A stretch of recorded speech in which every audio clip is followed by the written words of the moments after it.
Courier आपका parcel deliver करने में नाकाम रहा। ये वो पैगाम है जो पाकिस्तान में कई लोगों को अपने मोबाइल फ़ोन पर मौसूल हो रहा है।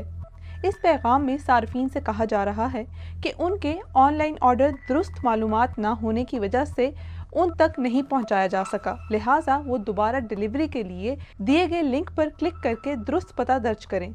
इस लिंक पर पाकिस्तान की सरकारी पोस्ट सर्विस पाकिस्तान पोस्ट का नाम और लोगो दर्ज है। अक्सर घर में किसी न किसी फर्द ने ऑनलाइन कुछ मंगवाया होता है और ऑर्डर का इंतज़ार रहता है, इसलिए ये शायद लोगों को सस्पिशियस भी ना लगे। मगर ये दर हकीकत ऑनलाइन जालसाजी का एक नया रुझान है, जिसमें पैगाम में मौजूद लिंक पर क्लिक करने की सूरत में दुरुस्त पते के अलावा बैंक कार्ड की तफसीलात भी मांगी जाती हैं। डिजिटल पेमेंट से मुतालिक अपनी तफसीलात दर्ज करके सारिफ एक जाल में फंस जाते हैं, जिसे इंटरनेट की दुनिया में फिशिंग स्कैम कहते हैं। जालसाज आपकी कौन सी मालूमात तक रसाई चाहते हैं? इंटरनेट पर जालसाज फिशिंग स्कैम के जरिए लोगों को एक वेबसाइट का लिंक देते हैं, जिस पर क्लिक करने से मुतासरीन की ज़ाती मालूमात हासिल कर ली जाती हैं। इन मालूमात को गैर कानूनी मकासद के लिए इस्तेमाल किया जा सकता है, जैसे शनाख्त की चोरी या बैंक अकाउंट से पैसे चुरा लेना।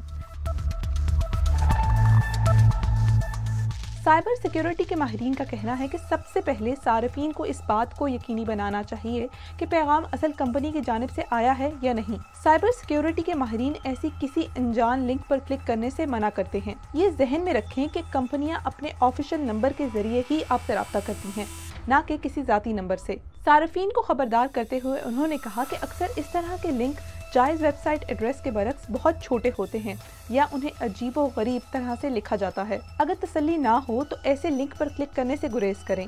अगर आपसे कोई भी चीज़ डाउनलोड या इंस्टॉल करने के लिए कहा जाए तो समझ जाएं कि इसमें गड़बड़ है।